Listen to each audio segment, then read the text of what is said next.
Donc là, on est bon ici pour l'écran ici de login.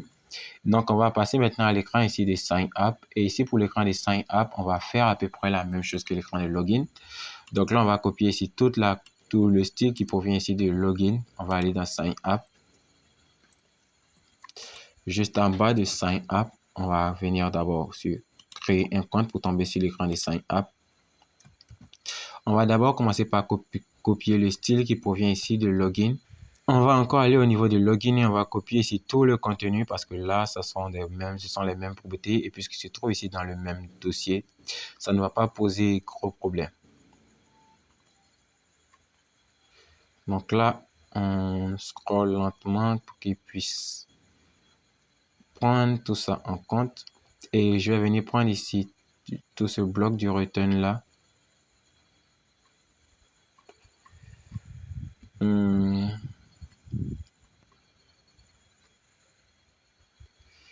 Donc, je vais réduire tout ce bloc de login là et je vais copier ici toute cette fonction là. Donc, le const login égal.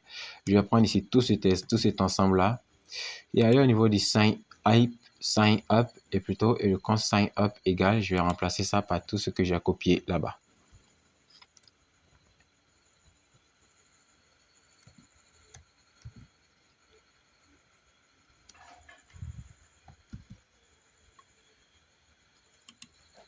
Ensuite, je vais venir maintenant copier ici le check email is valid et le form is not empty aussi. Donc là, on va revenir tout en haut. Et puisque c'est à peu près la même chose, c'est comme si on ramène ici les composants de l'autre écran sur cet écran. Voilà pourquoi est-ce que je le fais ainsi. Et je pense qu'après ça, on doit maintenant venir importer les composantes. Donc, puisqu'ils sont dans la même arborescence, on peut ici prendre ici toutes ces composantes là pour aller avec. Et je vais venir les coller juste au début, ici. Donc là, ça va totalement cracher, mais je pense qu'une fois qu'on aura fini de coller tout ça, et si pour vous qui avez l'ordinateur, ça doit remarcher. Mais dans mon cas, moi, je vais couper le serveur et le relancer. Et on voit que là, après quelques minutes, on est sur l'écran de création de compte et l'écran affiche totalement. Donc là, ici, on va personnaliser ici cet écran. Et là, ça sera hot header. Et là, le test, ça ne sera pas connectez-vous, ça sera inscrivez-vous. Vous verrez que le test changera, ça deviendra inscrivez-vous dans quelques instants. Ok, le test change. Ensuite, ici, le pas de compte, on va changer, ça sera déjà un compte, pour lui dire, pour demander à l'utilisateur s'il a déjà un compte. Et là, le test sub, ça sera ici, me connecter. Donc là, la méthode, lorsqu'ils vont cliquer ici sur ce bouton, donc déjà un compte me connecter, ça sera pas go sign up, ça sera go login. Donc, vous inquiétez pas si vous n'avez pas un rendu, c'est parce que ma machine est lente et elle met son temps avant de pouvoir donner. Donc là, le onPress va pointer sur une méthode goLogin et on va aller définir maintenant cette méthode goLogin là. Donc là, ici, on remplace ici le const de goSignUp par goLogin. Et ici, le navigation.navigate va plus aller sur signup, il va aller maintenant sur login. Ok, donc là, on a ça qui est bon. Ensuite, ce qu'on doit faire, c'est que là, ici, on va venir ajouter ici pas mal de texte. On va dupliquer ici ce custom input là pour avoir ici deux autres champs. Donc, on aura ici un champ nom et un champ prénom. Donc là, je pense que j'ai trop réduit ici la zone du téléphone. Donc, je vais l'agrandir plus tard. Mais pour le moment, on dira que là, on aura ici le premier label, ça sera nom.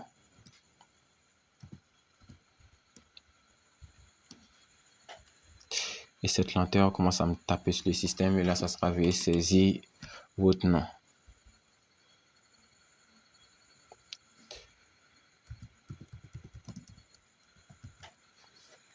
Alors là, on va continuer de faire ici les modifications. Et pour ici l'écran de login, on doit avoir ici un nom, un prénom et un email et un mot de passe. Donc là, on a déjà le nom. Ici, le second, ça sera ici prénom. Donc là, on va mettre ici prénom et après on fera tout ce qui va avec les validations. Là, ça sera veuillez saisir votre prénom à la place de email. Donc là, on a prénom qui est rempli et le placeholder aussi qui est bon. Mais ce qu'on remarque, c'est que l'écran ici de login, c'est-à-dire cet écran-là, il est typiquement long. C'est-à-dire, l'écran est très très grand et pour que l'utilisateur puisse voir ce qu'il y a en bas, on veut ici lui donner la possibilité, on veut ici plutôt lui donner la possibilité de scroller. Donc si on veut rendre ici ce contenu-là scrollable. Donc pour rendre ici ce contenu scrollable, on a deux choix. Soit on peut rendre ici toute la page scrollable, c'est-à-dire que l'utilisateur devra scroller sur toute la page, ou alors on peut simplement rendre ici le contenu, c'est-à-dire toute cette zone-là scrollable. Donc ici, on va choisir ici de rendre ici cette zone-là scrollable. Donc là ici, la vue qui retourne ici, le content, cette vue-là, on va la remplacer ici maintenant par le scrollable item, parce que là en dessous, on a un lien qui doit pointer ici vers la page de login si jamais on souhaite retourner sur la page de connexion. Donc la vue ici qui a le style, qui est style.content, on va la remplacer ici par le scrollable view. Donc là, on va supprimer cette vue. Et ici, on va la remplacer ici par le scroll view, par une scroll view. Et n'oubliez pas que vous devez venir tout en haut ici, importer scroll view. Et là, vous devez venir importer du React. Donc ici, de React Native, juste après la view, la test, la style sheet, je vais ici venir importer maintenant scroll view. Donc, à présent qu'on a importé ici Scroll View, on voit que notre écran ici a un peu changé. Et là, vous verrez que maintenant ici, on pourra scroller pour pouvoir voir ce qui se trouve en dessous ici. Donc là, on pourra scroller, on aura le nom, le prénom, l'email et on pourra scroller pour saisir ici le mot de passe. Et là, je vais voir en bas pourquoi est-ce qu'on n'a pas les autres informations. Donc là, on devait avoir ici le lien, déjà un compte et tout le tralala. Et là, on l'a pas. Et ici, le flex ici sera encore plus grand. Donc là, pourquoi est-ce que le flex il est toujours plus grand? Voyons voir, ici on a l'élément route qui prend ici le header qui est inscrivez-vous. Donc si on remplace ici cette scroll view ici par une vue classique, qu'est-ce que ça va donner? Donc là on va essayer de remplacer ici cette scroll view par une vue classique et on va voir si on réussit à conserver ici notre apparence.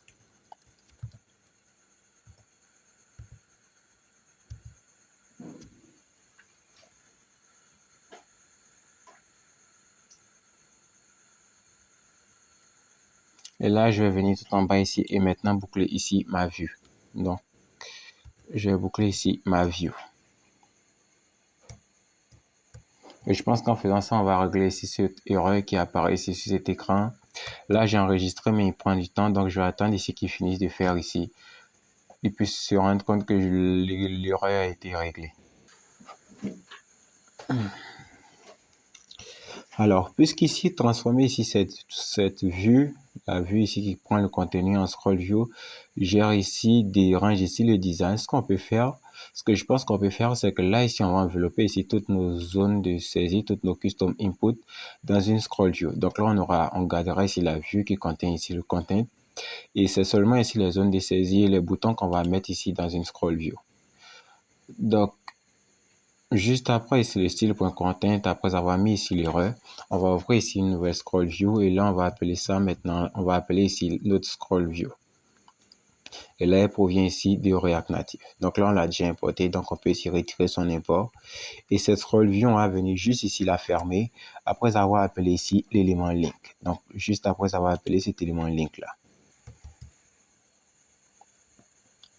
Donc là, on enregistre, il va ici rafraîchir son écran et on va d'abord se rassurer qu'il ne casse pas ici notre design. Donc là, on verra que maintenant ici, si on scrolle ici, on a accès ici à l'élément qui se trouve plus bas dans notre écran. Donc là, le scroll est totalement bien. Donc là, maintenant, on a ici notre écran notre header qui est resté conforme. Et ici, on a notre écran qui est scrollable. Et ici, on peut dire que là, vous voyez que totalement ici à l'angle droit, on a ici une barre qui indique qu'on scroll. Donc cette barre là, on peut ici la retirer. Donc on va venir ici sur la scroll view. Et ici sur cette scroll view, on va ici lui mettre ici une propriété pour retirer cette barre là. Et là, ça sera ici le show vertical scroll indicator. Ici, on va lui dire que ça sera ici à false. Donc là, on va enregistrer ça et on va attendre ici qu'il finisse de rafraîchir. Donc là, maintenant, si On scroll ici l'application. Donc, si on scroll maintenant, on verra qu'on n'aura plus ici le scroll, l'indicateur de scroll qui se trouvait ici à droite. Ensuite, ici, pour ce scroll view, encore, ce qu'on peut faire, c'est que là, ici, on peut ici lui donner un autre style pour qu'il puisse encore prendre tout l'espace disponible. Et on dira que là, il prendra ici une propriété flex qui sera ici 1. Donc là, ici, c'est une manière de mettre ici du code CSS, c'est-à-dire du code de style directement ici sur une balise sans avoir besoin d'aller la définir au niveau ici de la constante style. Et ce code qu'on vient d'écrire, il importe vraiment très peu parce que sans lui, l'écran fonctionnait déjà. Et là, vous verrez qu'on n'aura aucun changement. C'était juste ici pour se rassurer que les zones de saisie ici prennent les zones de saisie, le bouton et le lien prendront ici tout l'espace qui leur est dédié ici. Donc là, l'utilisateur saisit le nom, le prénom, l'email, le mot de passe. Et je me demande bien si pour un écran ici de connexion, c'est bien ici de permettre ici le scroll. Mais là, ça dépendra de vous. Et si vous trouvez que c'est pas bien ici de mettre ici le scroll, on pourra transformer ici cet écran-là en un formulaire multistep pour que là, on va avoir le premier champ qui sera nom, prénom. Et la seconde étape, ce sera le mot de passe et l'email. Mais pour le moment, on va laisser ici. Et si l'utilisateur ici clique ici sur me connecter, il est redirigé sur l'écran de login. Et depuis l'écran login, il clique ici sur créer un compte, il est envoyé sur l'écran d'inscription. Et sur l'écran d'inscription, on remarque que le bouton ici, ça s'appelle toujours me connecter. Et là, c'est pas ici la bonne action, c'est le nom du bouton doit devenir m'inscrire. Et aussi du côté de l'inscription ici, on doit faire quelques validations. Donc là, pour le moment, si on clique ici sur me connecter sur l'inscription, vous verrez qu'on aura formulaire invalide qui apparaîtra. Mais il va falloir faire quelques validations. Donc, première chose à faire, c'est qu'on va retrouver ici la composante custom button ici. Et ici, on va dire que le titre qui va apparaître ici, ça sera ici un titre qui sera dynamique. Donc, le titre proviendra ici de l'élément parent qui appellera cette composante. Donc là, ici, on mettra ici titre, title, ou alors, oui, title. Et ici, on dira que là, on aura ici l'élément title.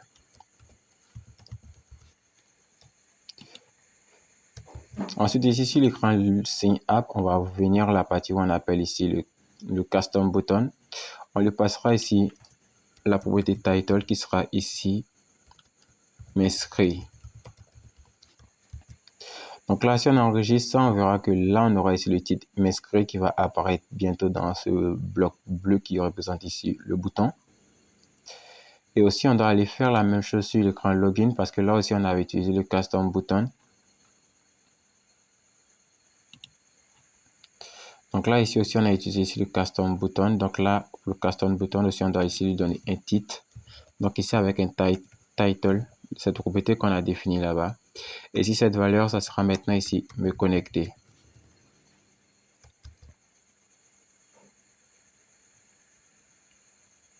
Et là, si on clique sur me connecter, on retourne ici sur l'écran de login. On aura le test qui doit bientôt apparaître, mais je pense qu'on a pris un petit temps d'avance. Et là, il apparaît maintenant me connecter. Et si on clique ici sur créer un compte, on remarque que le libellé du bouton a totalement changé et il est devenu dynamique. Alors, c'est bien. Du côté ici de l'écran Sign App, l'écran ici d'inscription, on va maintenant faire ici la validation. Donc là, je vais fermer ici l'écran login, le custom button, le app.js et le link parce que là, je pense qu'on n'en a plus besoin. Et on va complètement se concentrer sur cet écran signup.js. Donc ici, on remarque qu'on a ajouté ici deux nouveaux champs. Donc là, au niveau ici de cette fonction, au niveau ici du form data, d'abord, on doit mettre ici ces deux nouveaux champs. On aura d'abord first name, last name. Donc ici, on mettra ici first name pour le nom.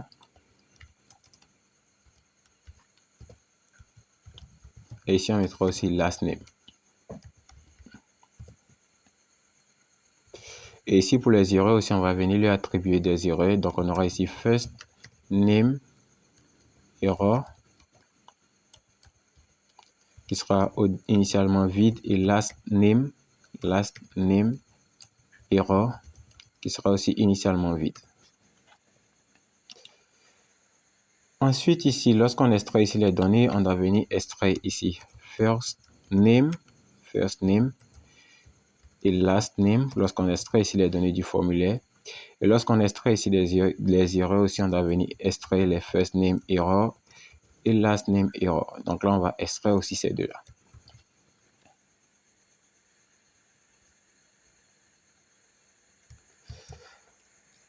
Ensuite, là, ce qu'on va faire, c'est que là, ici, pour faire le handle change, ça va gérer ça automatiquement.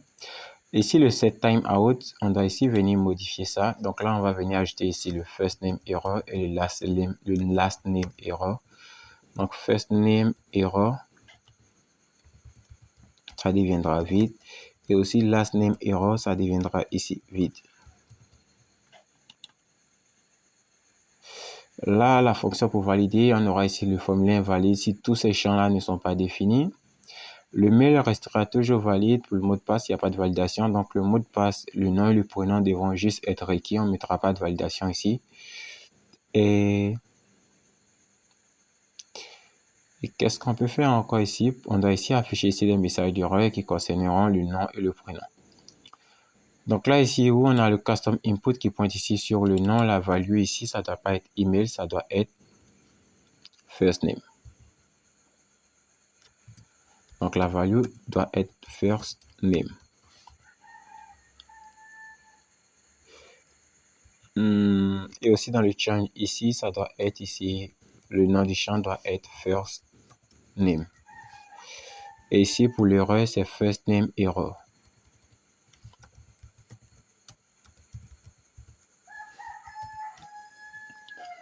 Donc on fait pareil aussi pour le last name qui doit avoir ici, il attendra ici de recevoir le last name.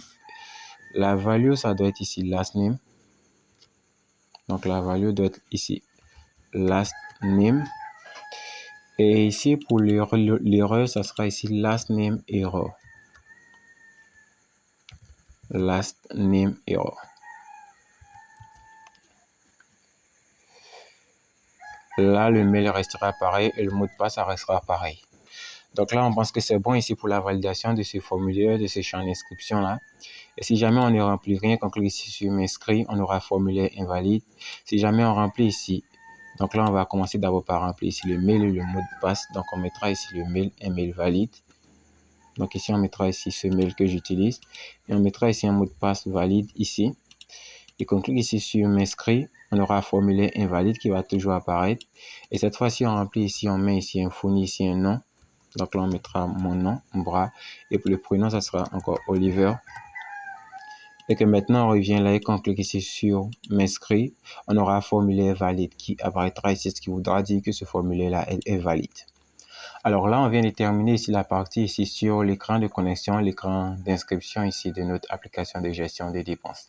Donc, j'espère que vous avez appris pas mal de choses à travers ces deux grandes parties parce que là, on a appris à créer des composantes réutilisables, à créer des inputs personnalisés, à créer un bouton personnalisé, à passer d'une page à une autre, à styliser ici un écran, à comprendre pas mal de trucs et j'espère que vous avez compris beaucoup dans ces choses-là parce que comme je l'ai dit initialement, cette formation devrait être payante, mais bon, vu que j'ai jamais fait de ce genre de formation sur la chaîne, j'ai décidé de la mettre ici gratuitement pour que vous puissiez ici profiter de ça. Donc j'espère que